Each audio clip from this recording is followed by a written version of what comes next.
नमस्कार। आकाशवाणी से प्रस्तुत है समाचार प्रभात।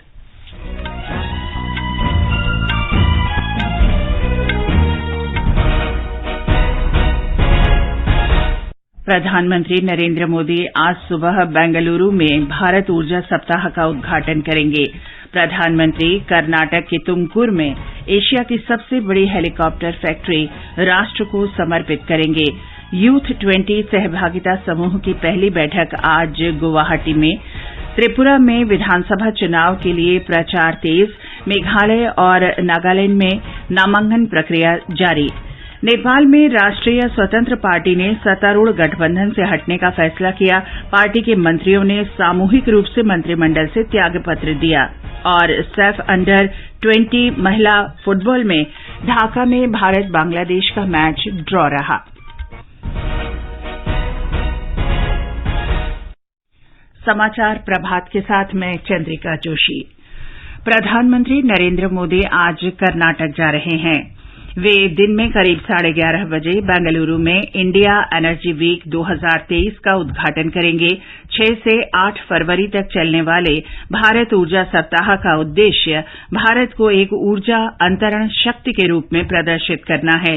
ये आयोजन ऊर्जा अंतरण क्षेत्र की चुनौतियों और अवसरों पर चर्चा के लिए पारंपरिक और गैर पारंपरिक ऊर्जा उद्योग, सरकारों और शिक्षाविदों को एक मंच पर लाएगा। इसमें दुनिया भर के 30 से अधिक देशों के ऊर्जा मंत्री शामिल होंगे। 30,000 से अधिक प्रतिनिधि, 1,000 प्रदर्शक और 500 वक्ता इसमें भाग लेंगे। कार्यक्रम के दौरान प्रधानमंत्री वैश्विक तेल और गैस कंपनियों के मुख्य कार्यकारी अधिकारियों के साथ गोलमेज वार्ता करेंगे। श्री मोदी हरित ऊर्जा क्षेत्र में कई पहल की शुभारंभ भी करेंगे। दोपहर बाद प्रधानमंत्री तुमकुर में हिंदुस्तान एयरोनॉटिक्स लिमिटेड का हेलीकॉप्टर कारखाना राष्ट्र को समर्पित करेंगे। प्रधानमंत्री ने इसकी आधारशिला वर्ष 2016 में रखी थी। ये कारखाना एशिया की सबसे बड़ी हेलीकॉप्टर निर्माण इकाई है। प्रारंभ में इस कारखाने में उच्च गतिशीलता की अनूठी विशेषता वाले लाइट यूटिलिटी हेलीकॉप्टर LUH का उत्पादन किया जाएगा। LUH स्वदेशी रूप से डिजाइन और विकसित 3 टन वर्ग का एक इंजन वाला बहुउद्देशीय उपयोगिता हेलीकॉप्टर है। बाद में इस कारखाने में हल्के लड़ाकू हेलीकॉप्टर और इंडियन मल्टी रोल हेलीकॉप्टर के निर्माण के साथ साथ मरम्मत और रखरखाव का काम किया जाएगा। भविष्य में कारखाने में निर्मित लाइट यूटिलिटी हेलीकॉप्टर के निर्यात की भी आशा है। प्रधानमंत्री तुमकुर औद्योगिक टाउनशिप की आधारशिला भी रखेंगे। राष्ट्रीय औद्योगिक गलियारा विकास कार्यक्रम के अंतर्गत तुमकुर में 8,484 एकड़ में फैले इस औद्योगिक टाउनशिप का विकास 3 चरणों में चेन्नई बेंगलुरु औद्योगिक गलियारे के हिस्से के रूप में किया गया है। भारत की G20 अध्यक्षता के अंतर्गत यूथ 20 सहभागिता समूह की पहली बैठक आज से असम के गुवाहाटी में होगी। इस बैठक में विद्यार्थियों को दुनिया के सामने अपनी राय रखने का अवसर प्रदान करेगा। युवा कार्यक्रम और खेल मंत्रालय ने कहा है कि 3 दिवसीय ये बैठक IIT गुवाहाटी परिसर में आयोजित की जाएगी। G20 देशों के 150 से अधिक युवा प्रतिनिधि इन बैठकों में भाग लेंगे। 12,000 से अधिक महाविद्यालयों और विश्वविद्यालय के छात्रों के इसमें भाग लेने की आशा है। असम में प्रत्येक उच्च शिक्षा संस्थान G20 समूहों और कामकाज के बारे में स्कूलों को संवेदनशील बनाने के लिए आसपास के 10 स्कूलों में जागरूकता अभियान चलाएगा। यूथ 20 युवाओं को समसामयिक मुद्दों पर अपने सरोकारों को रखने का मंच प्रदान करता है।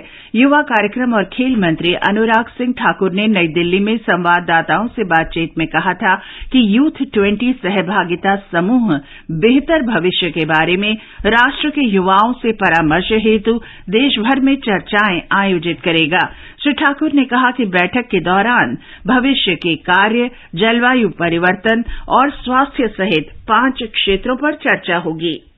यूथ 20 एंगेजमेंट ग्रुप की पहली मीटिंग गुवाहाटी में 6, 7, 8 फरवरी को की जाएगी। हमने 5 एरिया चुने हैं जहां पर डिस्कशंस होंगी, व्हाइट पेपर भी लेकर आएंगे, फ्यूचर ऑफ वर्क से लेकर पीस रिकंसिलिएशन से लेकर वेल बीइंग, हेल्थ, फिटनेस, इसके ऊपर भी चर्चा होगी। तो मुझे आशा है बहुत अच्छे सुझाव न केवल उस एंगेजमेंट ग्रुप में से आएंगे, हम इस कार्यक्रम को देश की हर यूनिवर्सिटी में ले जाने का काम करेंगे।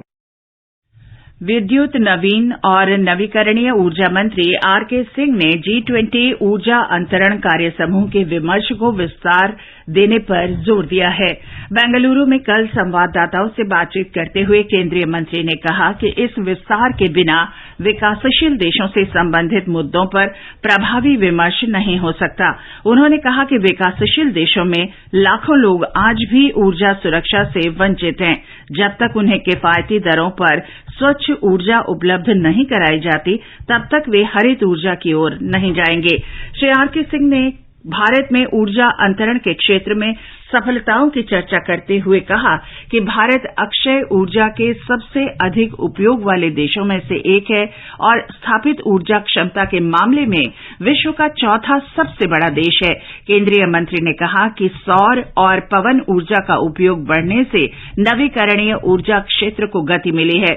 उन्होंने ये भी कहा कि भारत कम कार्बन उत्सर्जन वाले देशों में अग्रणी है। G20 बैठक के पहले दिन के समापन पर केंद्रीय ऊर्जा सचिव आलोक कुमार ने बेंगलुरु में संवाददाताओं को संबोधित करते हुए कहा कि बैठक में छोटे मॉड्यूलर रिएक्टर, कार्बन कैप्चर और स्टोरेज सहित 5 तकनीकी क्षेत्रों पर चर्चा की गई। प्रौद्योगिकी अंतरण और भविष्य के ईंधन जैसे जैव ईंधन और हरित हाइड्रोजन की लागत कम करने संबंधी प्रस्तुतियां भी दी गई। ये समाचार आकाशवाणी से प्रसारित किए जा रहे हैं। पापा ये सब? हाँ, जो चीजें सालों से बेवजह पड़ी हो उन्हें हटा देना चाहिए। ये भी दादाजी की पुरानी पासबुक और एफडी। अरे ये कैसे रह गया? पैसे गए? नहीं, उपाय है। बैंक खाते को संचालित करते रहना चाहिए, वरना खाता इनऑपरेटिव हो जाता है। ऐसे में बैंक से संपर्क करें, खाता सक्रिय करवाएं और आपकी रकम जो है उसे ब्याज समेत क्लेम करें। दादू ये आरबीआई कहता है जानकार बनिए, सतर्क रहिए। सही कह रहा है। खुजली झटपट दूर करे, जालिम लोशन, वही नाम वही काम, कुछ भी नहीं बदला। चर्म रोगों का दुश्मन लालिम लोशन। समाचार प्रभात में आपका फिर स्वागत है। त्रिपुरा में 60 सीटों के विधानसभा चुनावों के लिए आज से राज्य में विभिन्न राजनीतिक दलों के स्टार प्रचारकों के आने की संभावना है। भारतीय जनता पार्टी के वरिष्ठ नेता और केंद्रीय गृह मंत्री अमित शाह आज चुनावी रैलियों को संबोधित करेंगे। एक रिपोर्ट। भाजपा के वरिष्ठ नेता और अमित शाह आज संतिर बाजार और खोवाई में 2 रैलियों को संबोधित करेंगे। वो शाम को बनमालीपुर में पार्टी के प्रदेश अध्यक्ष राजीव भट्टाचार्य के समर्थन में रोड शो करेंगे। दूसरी ओर पश्चिम बंगाल के मुख्यमंत्री ममता बनर्जी, माकपा के वरिष्ठ नेता मानिक सरकार और प्रदेश कांग्रेस अध्यक्ष बिरजीत सिन्हा भी अपने अपने उम्मीदवारों के लिए प्रचार करेंगे। 7 सदस्यों वाले विधानसभा चुनाव में ज्यादातर सीटों पर त्रिकोणीय या बहुकोणीय मुकाबला होने की संभावना है।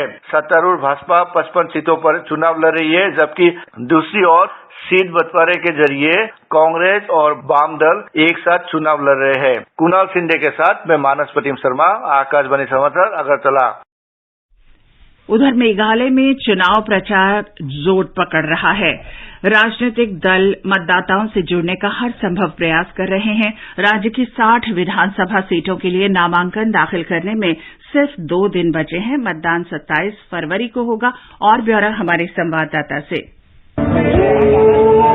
मेघालय के दूर दराज के गांवों और कस्बों में भी हर तरफ प्रत्याशियों के समर्थन में बनाए गए गीतों की धुन पर लोग नाचते गाते नजर आ रहे हैं। यहां तक कि चुनाव आयोग भी तमाम म्यूजिक कॉन्सर्ट का इस्तेमाल वोटर जागरूकता बढ़ाने, युवाओं को मतदान के लिए प्रेरित करने और वोट फॉर कैश से सावधान रहने के लिए कर रहा है। नामांकन के लिए जाती हुई भीड़ में युवा, बच्चे और विशेष तौर पर महिलाएं अपने प्रत्याशी के समर्थन में बनाए गए खास गानों की थाप पर झूम रहे हैं, तो वहीं गाजे बाजे और रॉक म्यूजिक के साथ उम्मीदवार गली गली जाकर लोगों से समर्थन मांगते नजर आ रहे हैं। सुशील चंद्र तिवारी, आकाशवाणी समाचार, शिलांग।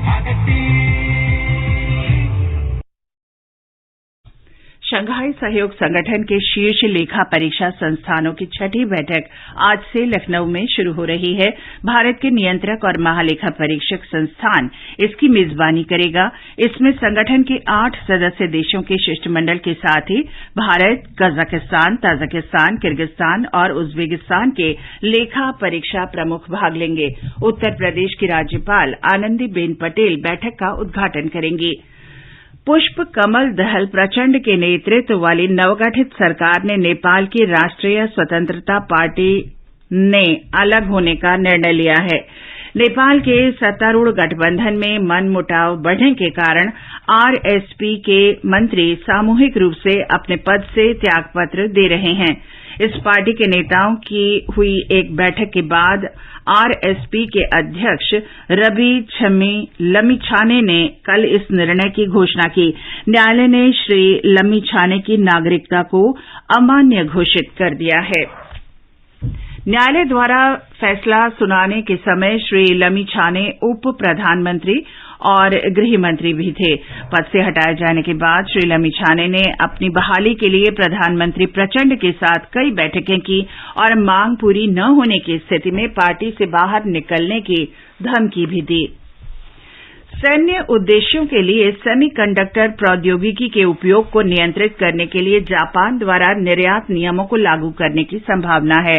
सरकारी सूत्रों का हवाला देते हुए जापान टाइम्स ने बताया है कि प्रधानमंत्री फूमियो किशिदा के अंतर्गत जापान में मौजूदा शासन विदेशी मुद्रा और विदेशी व्यापार अधिनियम के तहत मंत्री स्तरीय अध्यादेश में संशोधन करेगा।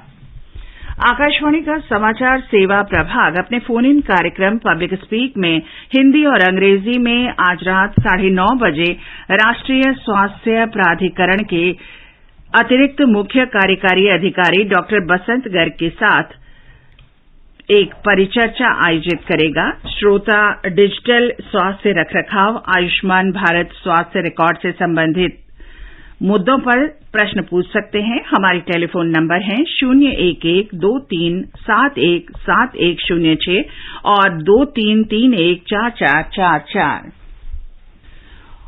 ये समाचार हमारी वेबसाइट newsonair.gov.in/hindi पर भी उपलब्ध हैं।